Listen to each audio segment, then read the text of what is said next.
I don't seem to have much water pressure. Looks like I'm going to have to do some repair. Why don't I have water pressure? Today we're going to find out. I know you might already say, do I have a problem throughout the house? No. All the other faucets and the showers, everything works perfectly fine.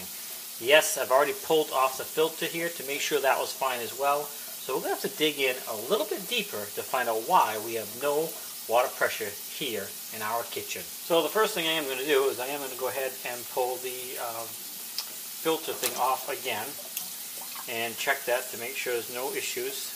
I've already cleaned it, so that's something you want to do periodically. We are on well water here, so we do get some mineral. I do have a filter downstairs that gets out most, but there's always little stuff that gets through, so you want to take the time to get this cleaned out. But when I turn it on, you can still see, without this filter, very poor water pressure. And again, throughout the house it's fine, so something up with this faucet, the hosing, or something that goes to this. So we're just going to continue digging to find out where the problem lies. The next thing I'll do is take it apart here and take this out of the equation to see if I have good pressure coming out of the hose. And that's what we're going to do. We're just going to slowly work our way back until we find out where we get plenty of pressure and then determine what the problem is. Now this only has to be hand tight. It doesn't leak. It's got a pretty good gasket. We're going to go ahead and remove that now. And it looks like there's another filter in there that could be the issue. So we're going to set this piece aside for a minute. And now we want to be careful because if you turn the water on now, you may blow a gasket out of this thing. I mean a filter and a gasket, and you don't want to lose it. So I'm going to turn it on slowly to see. And already right away I think this is where our problem is because I got it on just a little tiny bit. And I can't really lift it up because I don't want it to spray everywhere. But it looks like it's really having a hard time getting through that screen.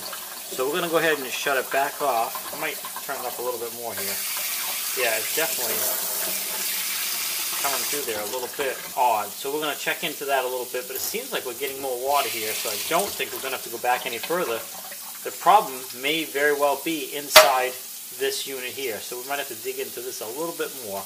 First, let me get this filter cleaned up. So I was able to remove the screen from this here, and you can see this screen is really, oops, I don't want to drop back in there.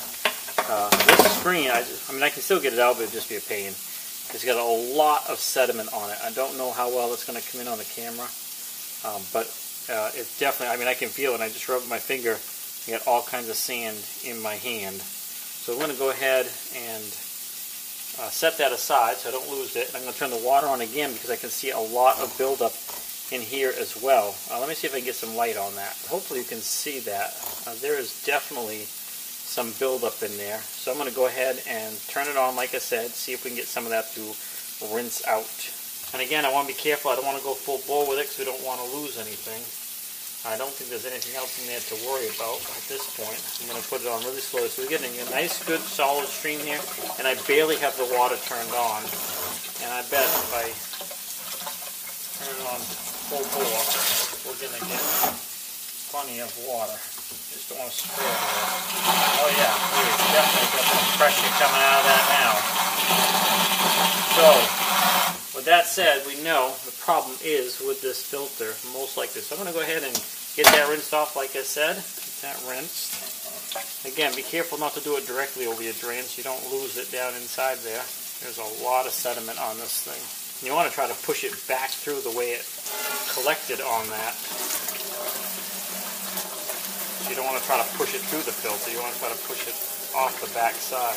Another thing I'm going to do is just use this little brush here. And this will help poke through those little tiny holes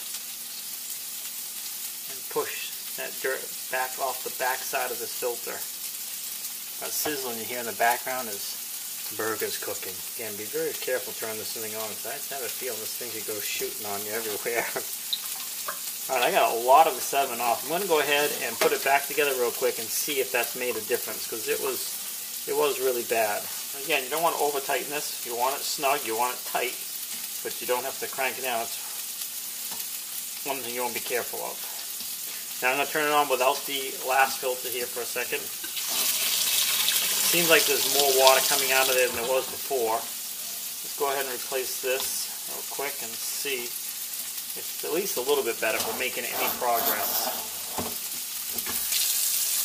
Much, much better. So you can see, sometimes you might go to replace something, and it's not necessary. You just got to take a few minutes, dig into it, find out where the problem is, and clean up the filters. So this particular unit has 2 filters. Got the one here, and the one I showed you further back. You get those cleaned out, and you got yourself a working faucet again. So the next time your faucet isn't working, don't just tear it out and buy a new one. Dig into it a little bit. Show it some love. Make some repairs, clean things up, and you'll be up and running in no time. Now I gotta take my bath. See you in the next video.